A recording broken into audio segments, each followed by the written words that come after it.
Écoutez, cette soirée, elle est d'abord destinée à récompenser toutes celles et tous ceux qui font le dynamisme commercial, artisanal de la ville, hein, les acteurs économiques.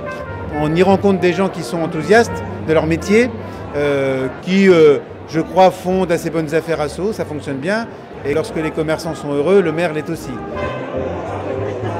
Sceaux est une ville extrêmement dynamique, avec laquelle, en tant que CCIP 92, on a beaucoup de relations. Ça fait 6 ans que je suis président et je n'ai jamais loupé une soirée, surtout avec le maire M. Philippe Laurent qui impulse vraiment un dynamisme sur cette commune. Manifestement, les choses vont bien. Dans cette période de morosité, ça fait beaucoup de bien. Nous avons donc ce partenariat à la fois avec les chambres de commerce, industrie et avec la chambre des métiers de l'artisanat depuis de longues années. Il y a à la fois la question de la connaissance mutuelle, de l'évolution du commerce, de l'artisanat.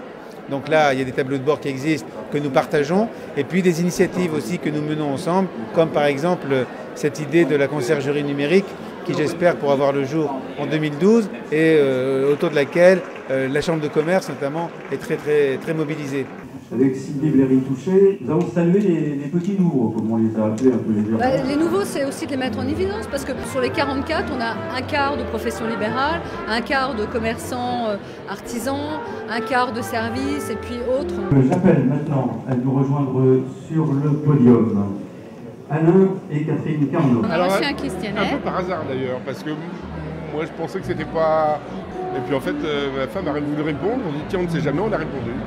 Ce prix, en fait, représente pour moi le fruit de mon travail. Ça me touche énormément parce que ce sont des mois de travail, de recherche, de mise en place de partenariats. La ville de Sceaux a vraiment une démarche intelligente par rapport aux commerçants. C'est une ville qui travaille main dans la main avec les commerces. Par l'exigence de la ville de Sceaux, on a vraiment réussi à faire un magasin qui répond aux attentes de leurs clients. Même pour notre enseigne, c'est un magasin vitrine. Hein, on va dupliquer cette pratique. Depuis que je suis à Sceaux, j'ai le sentiment d'exister, d'être dans une équipe où vraiment on favorise l'initiative. Madame Bécoulet, on lui doit une fière chandelle. Franchement, elle a été très sympathique et très efficace. Et dans l'ombre, en nous appelant, on dit tiens, il y a ce local-là qui se libère. Est-ce que ça vous intéresse? C'est vraiment une chance pour nous commerçants parce que Sceaux est une ville exceptionnelle par son cadre, par la diversité de ses commerces, la proposition de marques qui est très importante, beaucoup plus importante que dans un centre commercial autour de nous. Nos lecteurs viennent de toute la région et pas uniquement de Sceaux, ce qui diversifie en plus notre lectorat. Et ça, c'est encore plus enrichissant pour nous. Le nombre de libraires indépendants qui en plus font référence, ça devient très rare. Je crois que dans le sud de notre département, il y en a maintenant très peu. Je crois qu'à Sceaux, nous avons réussi à faire en sorte que les commerçants ne soient pas seulement des entités juxtaposées les unes aux autres pour faire des affaires et gagner leur vie, et puis vendre leurs fonds de commerce très chers. Je crois que c'est un peu plus que ça. Je crois que les commerçants et les artisans ont peu à peu pris conscience aussi de leur solidarité entre eux. Ça permet peut-être de se rencontrer. Vous voyez déjà avec ce trophée, j'ai commencé à discuter avec les gens qui m'ont demandé ce que c'était que la psychomotricité. Ça permet de faire d'abord de les mettre en avant, de faire voir aussi au public qu'il y a de l'innovation à Sceaux. C'est pas si souvent qu'on peut voir le boulanger, le banquier, le pharmacien, le radiologue en dehors de son comptoir. Donc c'est très bien. Pour la petite histoire, il a pris sa retraite il y a une semaine, mais c'est une retraite à mon avis très active, puisqu'il a toujours été extrêmement actif dans le domaine du syndicalisme.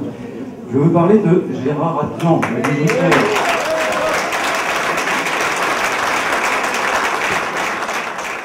C'est un honneur tout à fait particulier qui m'a touché parce que c'est ma ville de choix en rentrant d'Algérie qui me rend cet honneur. Ce sont mes amis du conseil municipal. C'est la ville où j'ai travaillé pendant 47 ans, où j'étais bijoutier. Et vraiment, je suis très touché de tout ça. Ça passe par un investissement en temps important. Ça passe aussi par une structuration de l'action au sein des services municipaux eux-mêmes, avec donc la création depuis déjà de nombreuses années donc d'un service dédié à l'accompagnement, au suivi, à la connaissance donc de l'ensemble des acteurs économiques. Nous sommes une des premières communes à nous être dotées de ce type de structure. financé par la ville et non pas financé par les commerçants eux-mêmes, c'est très important. En étroite collaboration avec l'Union des commerçants et artisans de Sceaux. C'est une collaboration très efficace et la ville est vraiment mobilisée derrière tout ça.